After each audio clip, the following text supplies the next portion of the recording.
Hey guys, today we'll be talking about Revelation chapter 13, a beast from the sea. If you are new to my Revelation series, I do have a playlist listed on my TikTok. And if you're not watching on TikTok and you're watching on YouTube, I have a playlist for that as well. Without further being said, let's jump right in. So we're going to start off with verse 1 of chapter 13, and it says, I stood upon the sand of the sea, and saw a beast arise out of the sea, having 7 heads and 10 horns. Upon his head the name of blasphemy. So let's break this verse down. Obviously, this whole verse right here is filled with imagery and conveys a deeper and spiritual truth. So this isn't an actual beast, but it is imagery showing something deeper. We'll be touching on what it is in this chapter. 1, the beast. The beast rising out of the sea represents a powerful kingdom or empire emerging from the chaos. So in the midst of the chaos, it's saying that a powerful kingdom or empire could rise. 7 heads and 10 horns could represent military strength. The head could represent successful rules or kingdoms, while horns could represent power and authority. So it's saying that this beast is going to be very powerful. This kingdom or whatever this is, this state or nation is going to be really powerful, and it's going to be a force to be reckoned with. Now, the name of blasphemy that was on his head, this straight up means the beast is ultimately, openly against God. Anything that has to do with God or Jesus Christ, he is not with. Also could be pointing at the corrupt leaders or rulers in the system that act in darkness. Now we're going to read verse 2. And the beast which I saw was like unto a leopard, and his feet were as the feet of a bear, and his mouth was the mouth of a lion. And the dragon gave him power, and his seat and great authority. So this borrows imagery from Daniel 7. A leopard, swift and cunning, a bear, strong and deceptive, and a lion, powerful and fearsome. AKA the dragon, Satan gives this beast power and authority. This shows that the beast's power is not natural, but is satanic. Basically saying Satan empowers this system to carry out a rebellion against God. Now, if you read a little further, it says in verse 3 that the beast gets a mortal bruise on his head. This could symbolize military downfall, or a downfall of the kingdom or leader. Now it says that it was wounded to death and miraculously healed. Read around in verse 3, it says, all the world wondered in the beast's power.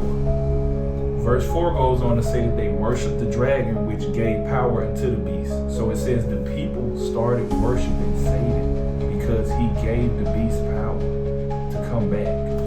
Now if you read verse 5, it says that the beast spoke blasphemy words against God. Also, Satan was granted authority for 42 months, a limited period of time. So he was granted a limited period of time to persecute and hurt people. So remember, the dragon is AKA Satan. The beast is a corrupt worldly empire or leader powered by Satan.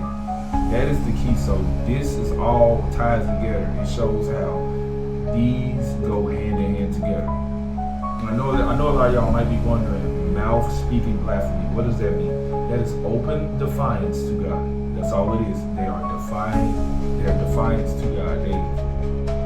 They're basically rebelling against God. And if you read verse 7, it says he was given power to overcome the Christ followers. This is temporary allowed.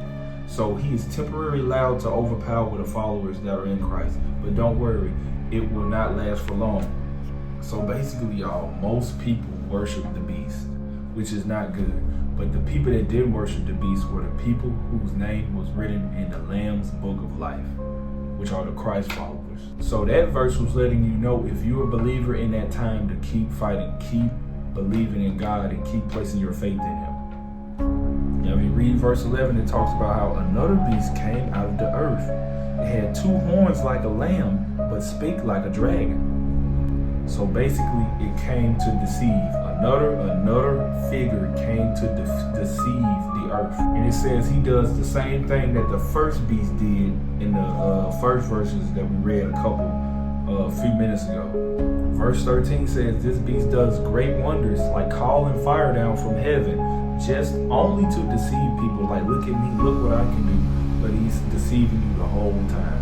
You're going to be thinking, oh, he's God. Oh, no, he's not. He's a pawn that Satan is using. So basically, this second beast is going to come to deceive.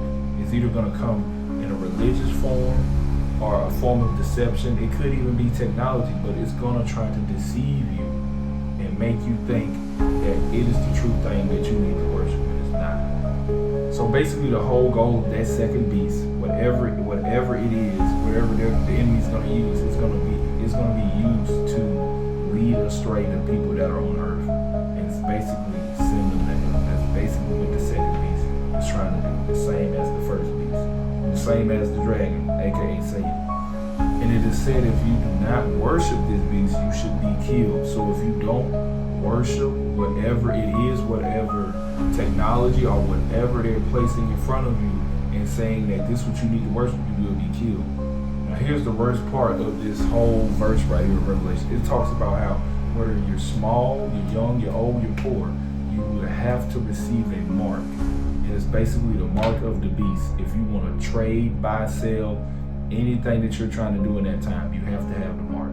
And it reads and says that the mark is 666. It's basically saying in the future it's going to get to a point where you can't do anything unless you have the mark of Satan on you. So you guys, this is real, this is really important, and I pray that you guys just keep the faith. If you're alive in that time, keep the faith. Do not receive that mark. Just fight, because God is coming. Jesus is coming back, but you have to endure if you're in that time. So I hope you guys have a blessed day. It was a good little chapter to talk about